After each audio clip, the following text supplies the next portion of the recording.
Você acha que com a política do Trump ele pode estar ganhando alguns anos a mais para os americanos? Ou ele vai estar apressando esse fim do uso do dólar justamente porque ele quer deixar de ser deficitário? Eu acho que ele dá mais indícios que ele quer deixar de ser deficitário. E que ele quer reaquecer a economia americana e que ele acha que no final os Estados Unidos vai ganhar muito mais sendo o grande centro produtivo, centro de consumo do mundo. Porque o modelo comum de uma economia, ele segue o seguinte ciclo. Você precisa de investimento para construir estrada, para construir fábrica. Aí você investe. Aí você investiu, aí você começou a produzir. Quando você começou a produzir, você contratou pessoas. E aí você deu dinheiro, pagou salários, as pessoas começaram a melhorar de vida, elas vão começar a consumir. O que tem que acontecer? O dinheiro que chega para as pessoas tem que crescer proporcionalmente a quanto o PIB está crescendo. Para você não ter um desequilíbrio dos setores produtivos da sociedade.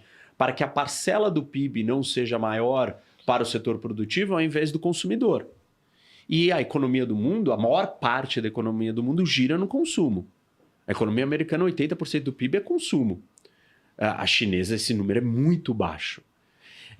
E aí, o que você tem que fazer, então? Você vai distribuindo. Conforme vai crescendo a produção, você vai dando para o consumo.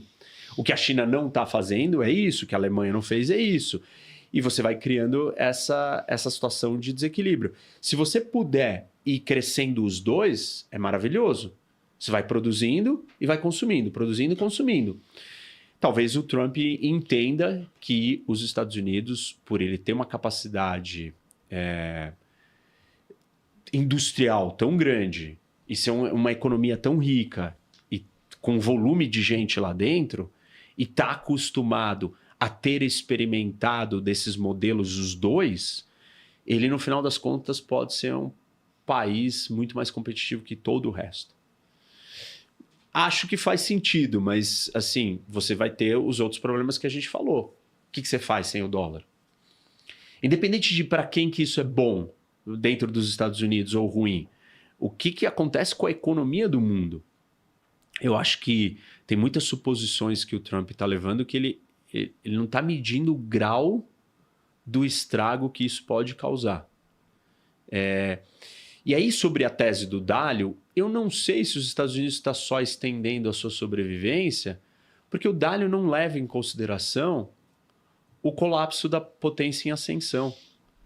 O Tucídides escreveu sobre isso, que é a Guerra do Peloponeso. Você tem Esparta sentado no trono e Atenas crescendo. Como que Atenas se sente quando está crescendo?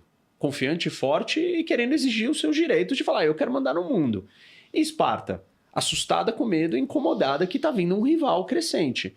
Isso se chama armadilha de Tucídides. E ao longo da história nós tivemos 18 situações de rivalidades como essa. 14 viraram guerra. E 4 não viraram. E não viraram por quê? Democracias não entram em guerra com democracias. Então o Império Britânico estava lá, estava perdendo lugar no trono, chegando os americanos em ascensão. Aí eles não viraram e entraram em guerra. Eles falaram, toma o bastão, vai, agora é com vocês, americanos. Mas teve a guerra, né? Só não foi entre eles nos lados opostos, né? Não foi tipo um choque dos dois, entendeu? E aí, a segunda... Mas você acha que sem a Segunda Guerra Mundial teria ocorrido essa passagem do bastão de maneira amigável? Ou ela acabou sendo amigável porque surgiu um inimigo em comum entre eles? Acho que a teoria da paz democrática, que diz que democracias não entram em guerra com democracias, é bem sólida empiricamente. Mas você não acha, por exemplo, que... Tudo bem, enquanto são democracias, não entra em guerra. Mas o Hitler foi democraticamente eleito. Não, mas aí ele deixou de ser uma democracia. E você não acha que isso poderia acontecer com um país falando, olha, estamos perdendo o trono, aí surge um populista, concentra o poder. Pode. Mas aí você não afetou a tese da democracia não entrar em guerra. Deixou de ser democracia. O que aconteceu foi que ela deixou de ser uma democracia. E ela pode deixar de ser uma democracia por vários fatores. E eu entendo que nós estamos, inclusive, caminhando para isso. Porque... quando você vê essas discussões hoje do que está acontecendo no mundo geopoliticamente, já não é mais tão valioso você virar e falar assim, não, mas aqueles caras são uma ditadura. Não importa. Putin é um conservador.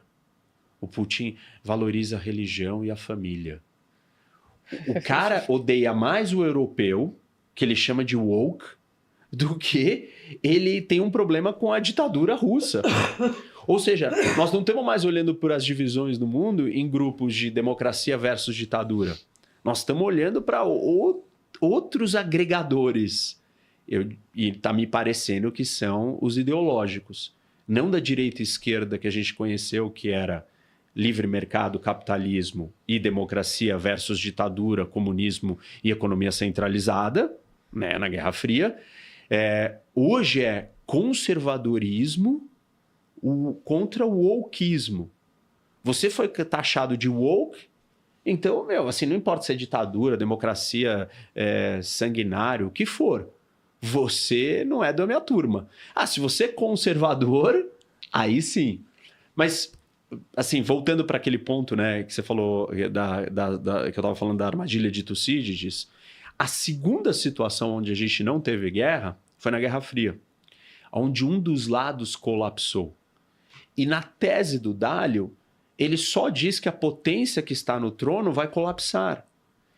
E, assim, eu diria que a potência que estava no trono na Guerra Fria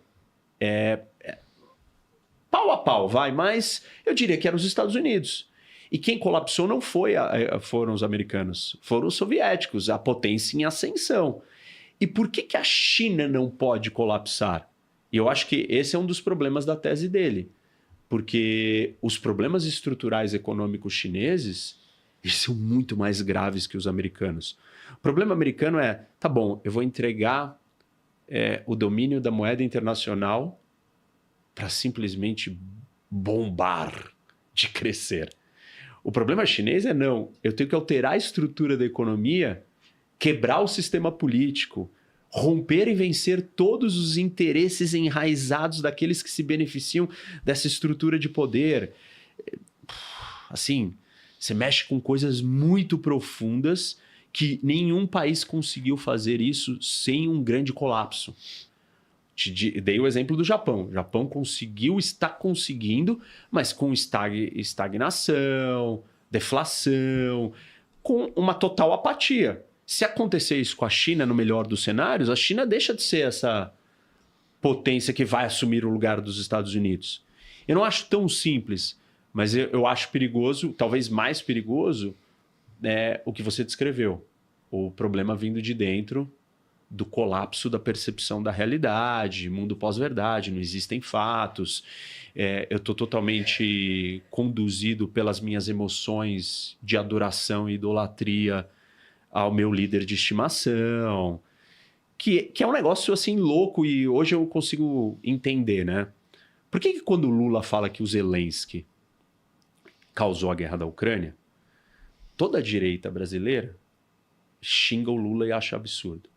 E aí quando o Trump vai lá e fala exatamente a mesma coisa, toda a direita vira e fala, foi o Zelensky que causou. Veja bem, né? Começa... Isso.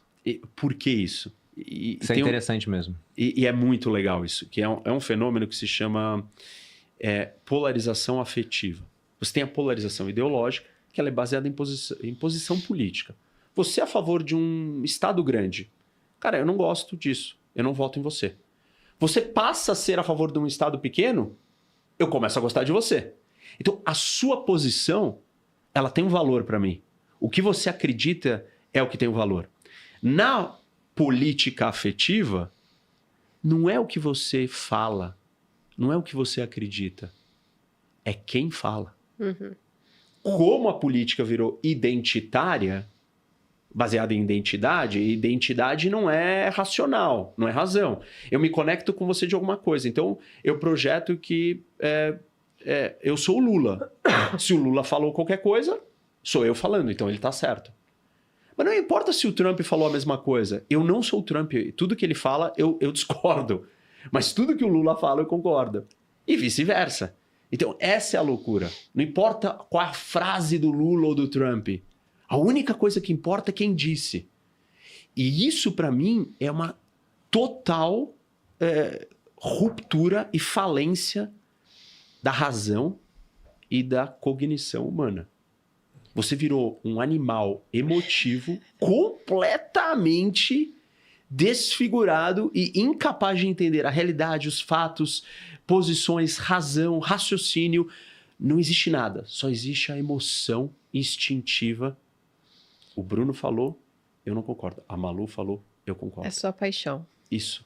E aí, assim, é grave, né? Aí a humanidade caminha para um lugar mais assustador, porque esses lugares, eles são lugares onde ideologias extremistas têm um solo fértil. Ideologia extremista leva à polarização extrema. A polarização extrema, no seu ápice, é violência política. Na Alemanha, na República de Weimar, o que você tinha? Você tem assassinato de lideranças políticas. Você mata o ministro das Finanças em 21, o ministro das Relações Exteriores em 22, e aí, na sequência, a direita, o centro e a esquerda criam as suas milícias políticas. E óbvio que a história disso é autoritarismo, guerra, destruição, genocídio e tal. E quando você olha para a situação de hoje, a polarização está tão extrema, tão avançando, que ela já está chegando na violência política. Como que a gente sabe disso? Bom, primeiro, a invasão do Capitólio. Aí, alguns anos depois, várias tentativas de assassinato ao Trump. Ou seja, os dois lados do espectro político já estão recorrendo à violência política. Tem um dado na Alemanha de um estudo que eu vi, muito assustador. Nos últimos 5 anos, são 10 mil ataques a políticos. Nossa. 10 mil ataques a políticos. Qual é o partido, ou quais são os apoiadores do partido que mais atacam? Os apoiadores do AfD são os que mais atacam outros partidos. E olha que curioso. E qual é o único partido, os políticos de um único partido que são mais atacados? Os do AfD. Pelos próprios apoiadores. Não, pelos outros. Pelos outros. O político mais atacado, políticos de um único partido que mais são atacados são os do AfD.